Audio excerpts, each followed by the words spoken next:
मुझे देखते ही इतने क्रोधित हो गए आप, किंतु क्यों? ममता से भरे इतने निर्दोष और भोले जीव से भला कोई क्रोधित होता है क्या? अपने इस स्वांग से किसे भ्रमित करने का प्रयास कर रहे हो तुम? हमें भली भांति ज्ञात है कि निर्दोष और भोले भाले दिखने वाले इस मुख के पीछे कितनी कुटिलता छिपी हुई है। ममता के नाम पर मोह का बड़ा विकार फैला रहे हो तुम, इसीलिए लोभासुर और कामासुर के पश्चात अब तुम्हारा विकार मुक्त होना अनिवार्य है।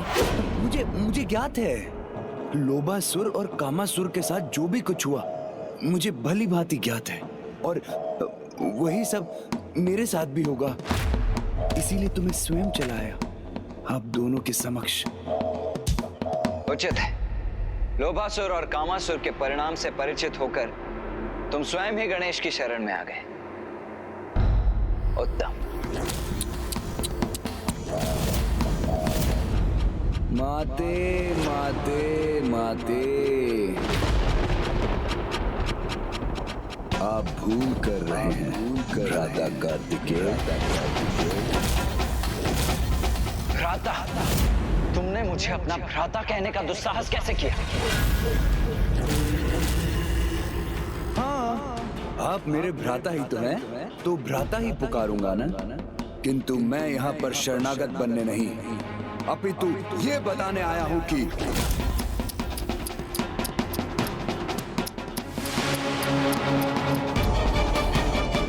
मैं कामासुर और लोभासुर के समान नहीं, खुलकर अपना दांव चलता हूँ। इसलिए सीधे चला आया यहाँ आपके समक्ष, आपको अपनी चुनौती देने।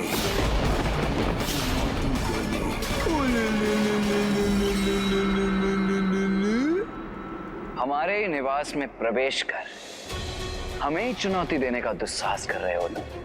कितने मूर्ख हो तुम ममतासुर। तुम्हारे इस दुस्साहस का दंड तुम्हें अवश्य मिलेगा। इसमें दुस्साहस कैसा भ्राता कार्तिकेय?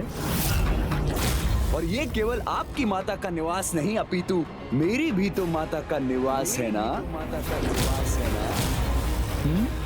मेरे प्रिय भ्राताओं, मैंने तुमसे कहा ना दुष्टासुर, मैं तुम्हारा भ्राता नहीं हूँ, अन्यथा मैं। ममतासुर,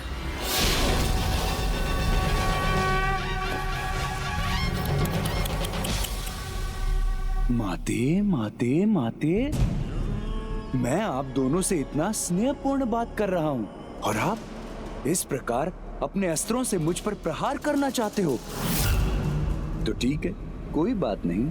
यदि आप मुझे आहत करने के इच्छुक हैं तो ठीक है, मैं भी आपका सामना करने के लिए तैयार हूँ। मेरे प्रिय भ्राताओं, तुमसे कहा ना, हम तुम्हारे भ्राता नहीं हैं। माते माते माते, आप दोनों मुझे अपना भ्राता माने या ना माने, किंतु मैं आप दोनों को अपना भ्राता मानता हूँ। इसलिए मेरा दायित्व है कि मैं आपको बताऊं कि मैं अजय हूँ। अजय! स्वयं जगत पिता महादेव ने मुझे वरदान प्रदान किया है, तो क्षमा करें, चाहे जो कुछ भी हो, आप दोनों मुझे रोक नहीं सकते। जिसका प्रमाण आपको शीघ्र ही प्राप्त होगा, जब समस्त संसार में माताओं और पुत्रों को प्रभावित करूंगा। मैं सभी अभिभावकों में उनकी संतानों के प्रति इतनी ममता भर दूंगा जो उनके लिए चिस बन जाएगी। किंतु वो दृश्य तो आपको पहले ही ज्ञात हो चुका है ना भ्राता गणेश?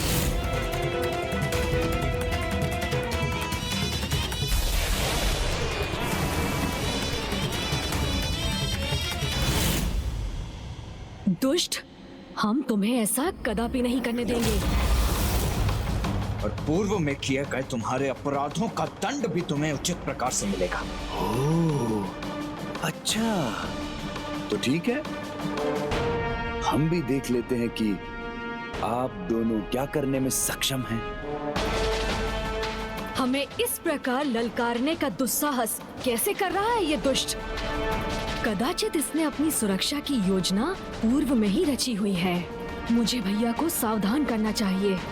अब तुम्हारा भी वही परिणाम होगा दुष्ट, जो कामासुर और लोभासुर का हुआ था। माते, कार्तिकेय, रक्षा कीजिए, वरना देव सेनापति मुझ पर वार कर रहे हैं।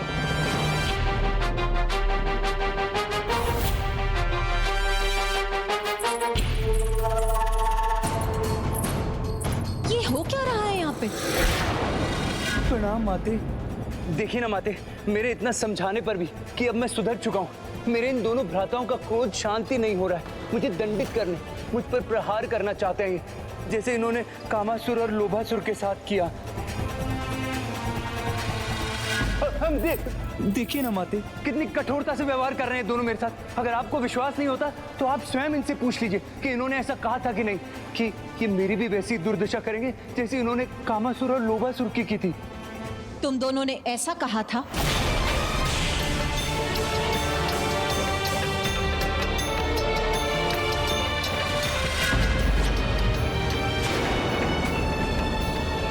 माँ, ये क्या कर रही हैं आप? पुत्र, ये उचित नहीं।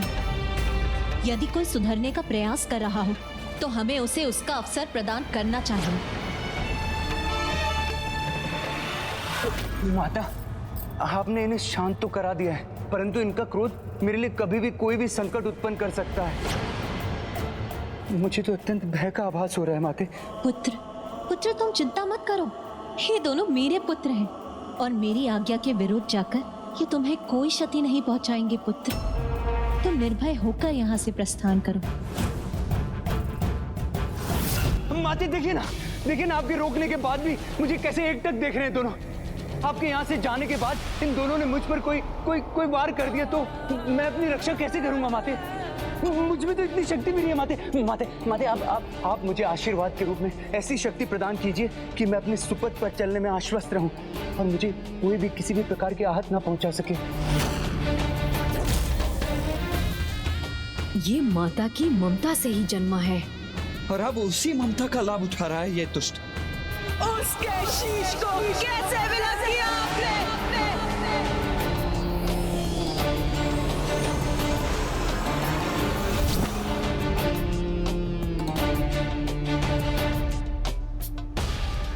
उचित है पुत्र।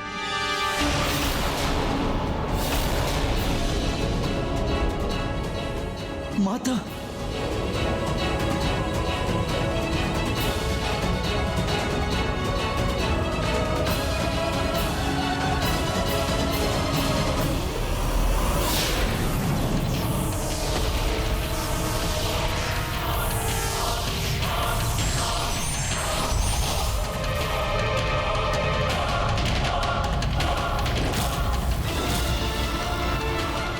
माते, यही दे दीजिए मुझे, ये दे दीजिए। ये क्या? माता तो अपना ही दिव्य अस्त्र शक्ति रूपी गदा प्रदान करने जा रही है दुष्ट ममतासुर को। माता, नहीं पुत्र, जब किसी के भीतर सुरक्षा का भाव रहेगा तभी तो वो स्वयं के भीतर सुधार ला सकेगा।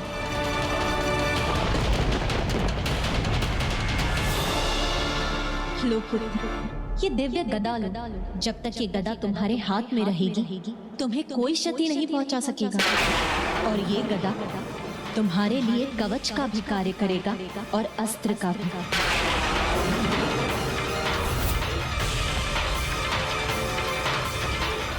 माता के अस्त्र से सुरक्षित होने पर इसे हम भी क्षति नहीं पहुंचा सकेंगे।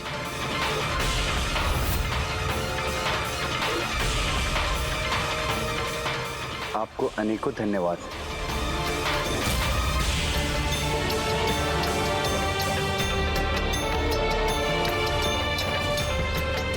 इसे जाने दो पुत्र, इसे एक अवसर प्रदान करना हमारा कर्तव्य है।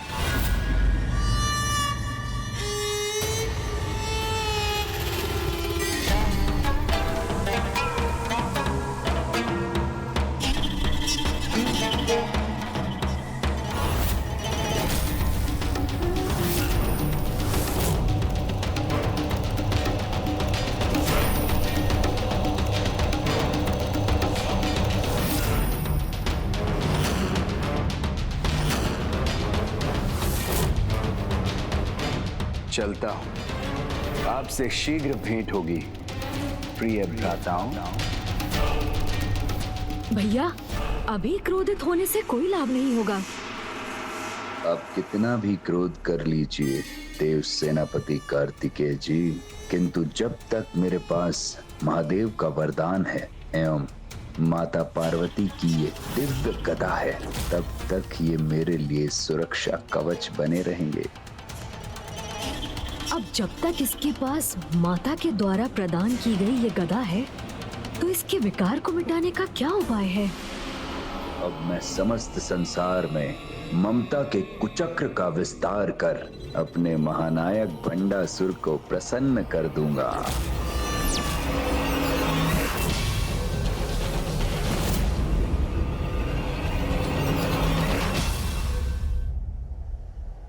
ये कैसी विडंबना है प्रभु? इस ममतासुर ने तो माता को ही पुत्रों के विरुद्ध जाने को विवश कर दिया है।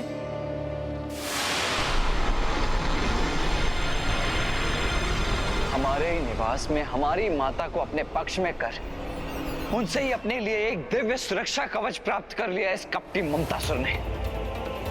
भैया, स्मरण कीजिए, माँ ने ममतासुर को दिव्य गदा प्रदान करते समय क्या कहा था? जब तक ये गदा तुम्हारे हाथ में रहेगा, तुम्हें कोई क्षति नहीं पहुंचा सकेगा। अर्थात अनुज, अर्थात माँ की दिव्य गदा को उसके हाथों से विलग करते ही हम उसके प्रभाव को मिटा सकेंगे।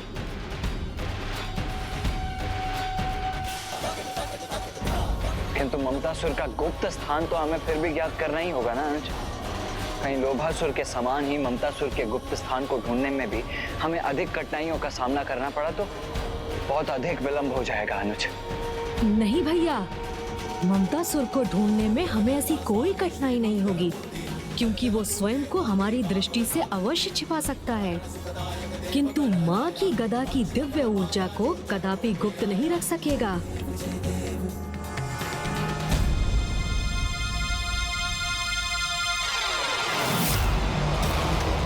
हाँ गणेश, जिस गदा को पाकर वो स्वयं को सुरक्षित समझ रहा है, वही गदा अब हमें उसके स्थान का संकेत देकर हमें उस तक ले जाएगी। चलिए मयूर जी।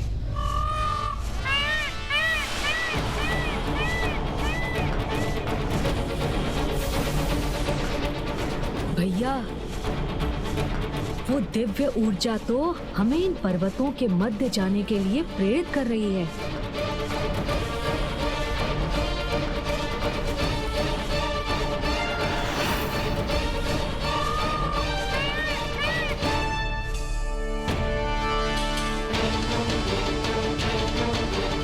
अर्थात ममतासुर का गुप्त स्थान भी इन्हीं पर्वतों में स्थित है।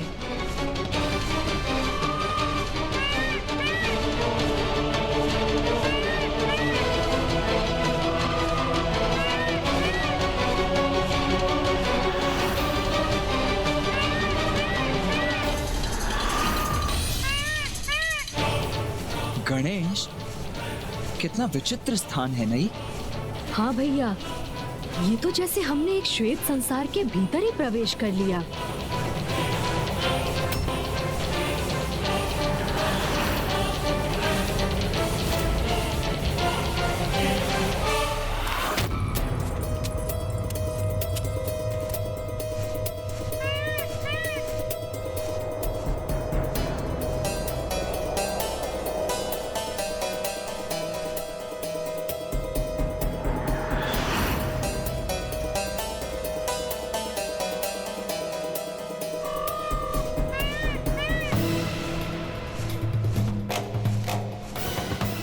तो ये है ममतासुर की नगरी। हाँ भैया, ये कैसी विडंबना है कि श्वेत रंग शांति और स्थिरता का प्रतीक है, जिसके सर्वथा विपरीत ममतासुर अपने विकार के प्रभाव से सर्वत्र अशांति ही उत्पन्न करेगा। किंतु ये सब कौन है और यहाँ क्यों है? लो पुत्र, ये लड्डू तुम्हारे लिए और ये तुम्हारे लिए और ये अंतिम मेरे लिए।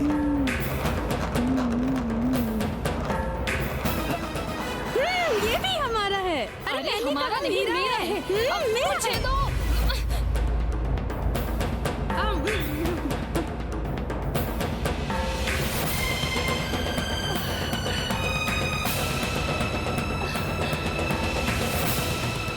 ये आम तो अत्यंत स्वादिष्ट है माता, चलो इन्हें लेकर चलो। जब माता पिता की ममता ही अनुचित कार्य करने को प्रेरित करने लगे तो संतान ही नहीं समूचे समाज के लिए ये अनिष्टकारी सिद्ध होता है। ममतासुर भी समाज को इसी अंधकार की ओर ढकेल रहा है। श्वेत रंग ममता की भावना का भी रंग है, किंतु ममतासुर उसी श्रेष्ठ भावना का दुरुपयोग कर रहा है। तो उसे ढूंढकर उसके साथ उसकी संपूर्ण दुष्टता का भी शीघ्र ही अंत करना चाहिए हमें गणेश। हाँ भैया।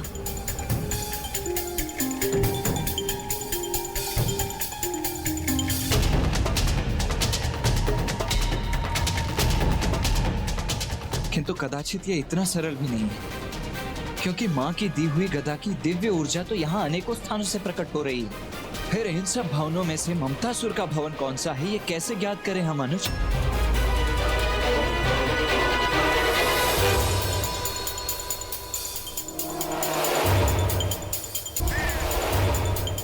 अरे ये पक्षी पत्थर की ठोस दीवार से कैसे प्रवेश कर रहे हैं? ओह, अब समझा।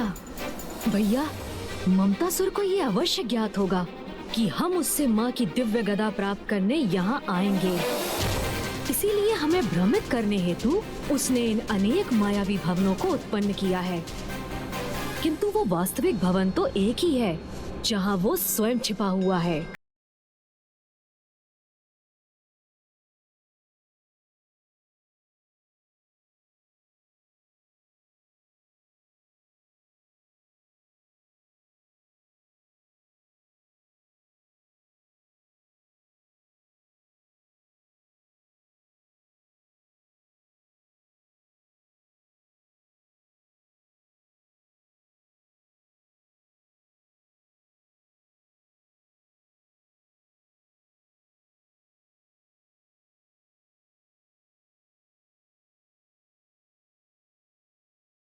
तो ये है ममतासुर की माया के परे का अंधकारी सत्य, और ये है उस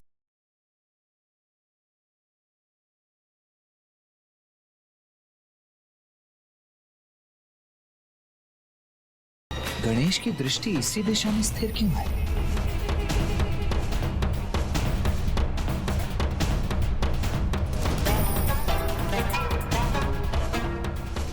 ये श्वेत भवन तो अन्य मायावी भवनों के समान ही है। भैया, यहाँ यही एक भवन सत्य है। इसके अतिरिक्त यहाँ जो भी दिखाई दे रहा है वो माया से रचित भ्रम मात्र है। आप स्वयं देख लीजिए भैया।